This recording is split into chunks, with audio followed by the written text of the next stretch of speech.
Well then, that means that we are out of planned games right now. We have roughly 45 minutes left though. The question is, what do we do? Do we switch over to something else perhaps? I am open to anything. That's good to know. I didn't mean it quite like that, but you know. Oh, well, that's too bad. Offix wants say shoot 'em up. Lords of Thunder. Well, the thing is, Offix, I have been trying to get hold of Lords of Thunder, but I haven't found a version that works yet. I'm terribly sorry. It's in the pipeline as well. Next time we do a CD run, I should have it available. Mhm. And someone immediately starts typing on their keyboards, desperately searching for it. Uh, shall we continue you- the? There's I only two wonder. people to blame for that. I was just looking, see what it was. Yes, it's too early for Show Anarchy as well, two rats. I'm saving that for one of the later CD streams. Basically, I'm saving up all the very particular games for a single CD stream so that we can watch them all in one go. That's a lot more fun, isn't it? Um, let's continue the theme of games with good music. Somebody suggest a game with really good music that they like. Legendary Axe. Legendary Axe. Well, what shoot 'em up CD games do I have? Well, the thing is that I do not have any right now. That is exactly the problem. I have one more CD game, but it didn't want to work. I suppose that we could start it and watch the intro, because the intro is Well- pretty rad. Why not? So let's do that. Let's flip that CD in and we'll see what we can do. Who knows, it might actually work this time. I think everyone wants to be in the call for the What the Fuck stream. So I don't know. Yeah, Arthur's going to have to decide who gets commentary. Bring me everyone. Everyone? Everyone! Well, I said we have a mass Trivial Pursuit game to see who gets to do it. That'd take too long. We'd have to have like Trivial Pursuit offs. This game is amazing. I don't care what any of you say. Yeah, it is a pretty amazing game. The funny thing is, I played this something like 10 years ago.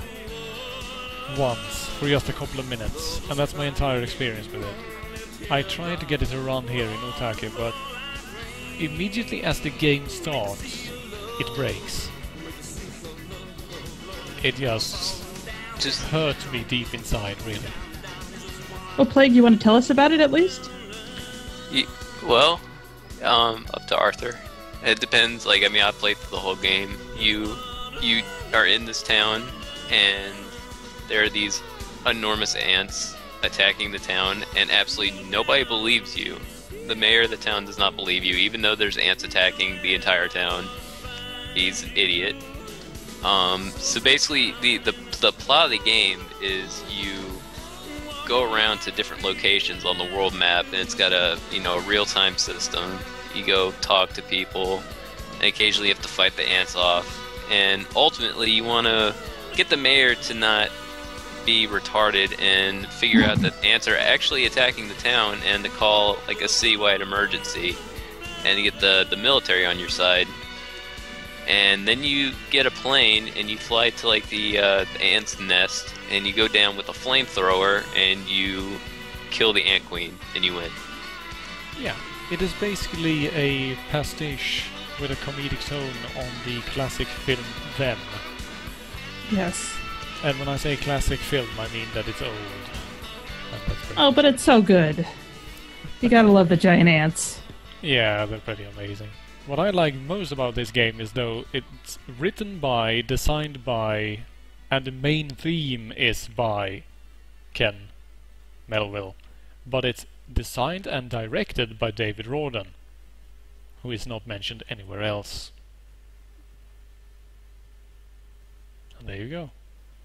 Yeah, and the sections where you're fighting the ants, like, you have a limited number of grenades, so you could have one ant left that won't run away, and you run out of grenades and you just lose.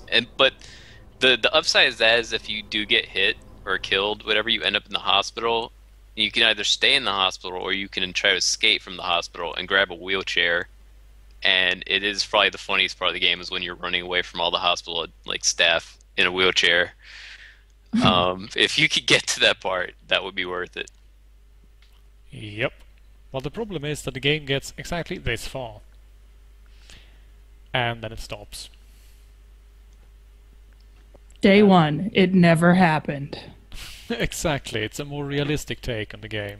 Day one, I am still asleep. And this is why, yeah. This is why I was so terribly depressed, because I was really looking forward to playing this game. And it didn't let me. I mean, if you were...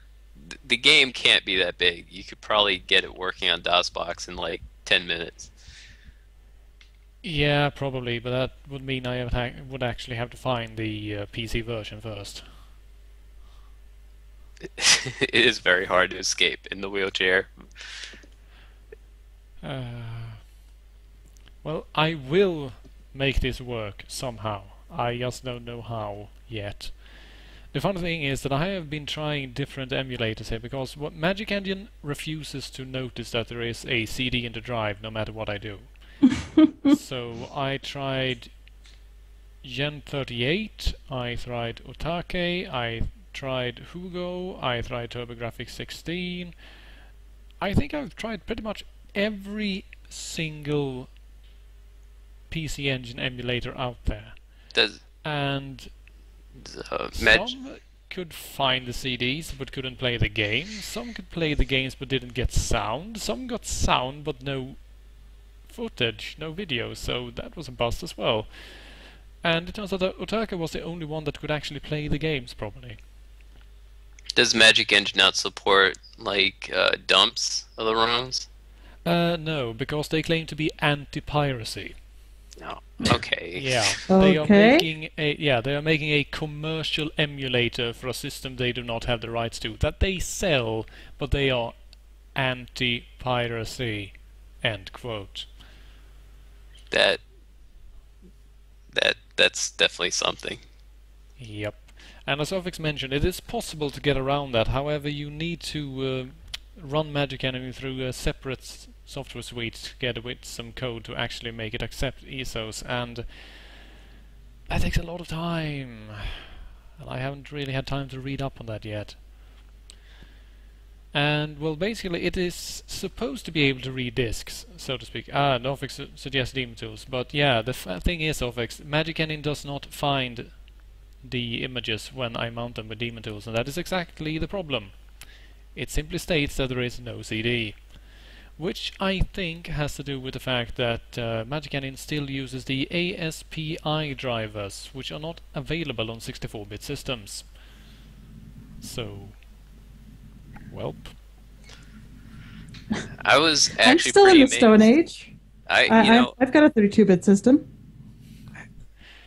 Yeah, so that probably means that if you had Magic Engine running, you could play all these CD games without even worrying. That's what upgrading gets you. Everything breaks. Unless yes, as I mentioned in the thread, I have been fiddling with this so much you have no idea. I have tried pretty much everything, and there is not a single thing that a Google search could find me that helped me in any way. Mainly because a lot of people are really, really stupid. I edited the ini file, among other things. Tried the various fixes that they suggest. None of them worked. I also tried activating the advanced STPI emulation in Demon Tools. I tried creating separate drives. I tried actually burning disks. I tried with an original disk in my CD reader, and that didn't find it either. So I'm pretty much out of options, honestly. The only thing I haven't tried is activating ASPI emulation hardware in the BIOS of my computer, but I'm not sure that my motherboard has that option. I don't even know if I would do that anyway. It's It's basically a hardware option hidden way, way in the depths that no one is ever supposed to fiddle with.